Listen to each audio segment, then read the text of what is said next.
Помнік як спосаб увекавечыць самае важнае. Брэсцкая Біблія з'ява унікальная для ўсёй Беларусі. Менавіта гэтай кнізе вырашылі пасвяціць сённяшні конкурс. На белорусском языке Скорин издал Библию ранее, чем она была издана на английском языке. Это факт.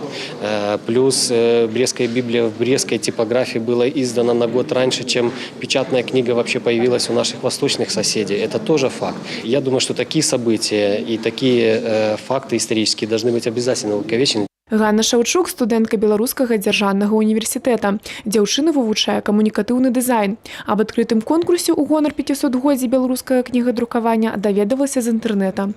Адразу вырашыла паспрабаваць свае сілы. Над ідэяй эскіза доўга не разважала.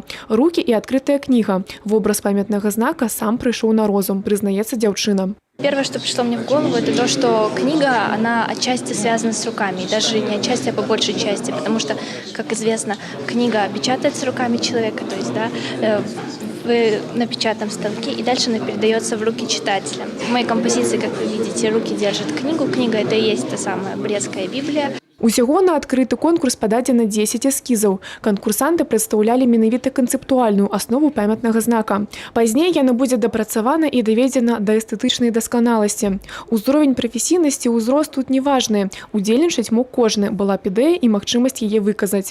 Алоўкі, фарбы, кардон, мастацкі пластылін – усё, што дапаможа стварыць наглядны вобраз.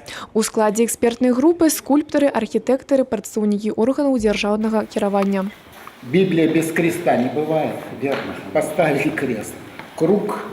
Старанна прадуманыя дэталі – залог паспяховай прэзентацыі, бо кожны штрых тут нейкі сімвал, які можна тлумачыць па-рознаму. У ходзе актыўнага галасавання, а без спрэчак тут не абышлося, эксперты выбралі работу мінчаніна Антона Нічпарука.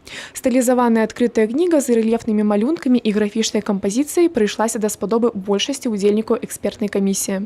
Это работа, которая произвела на меня впечатление, предпочтение вообще, как я считаю, что оно происходит с уровня бессознательного, а потом уже мы объясняем, почему нам понравилось или не понравилось. Конечно, у нее много недочетов, много вещей, которые нужно доработать, но у этой работы большой потенциал.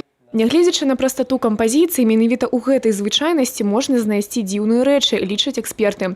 Ужо зараз з аўтарам вядуцца работы па дапрацоўцы эскіза. Канчатковы вынік можна будзе ацаніць восенню гэтага года на перасячэнні вуліц Пушкінскай і Кірава. Дар'я Артыгевіч, Юрый Плінда, Тыгран Акапян, тэлерадыёкампанія «Брэст».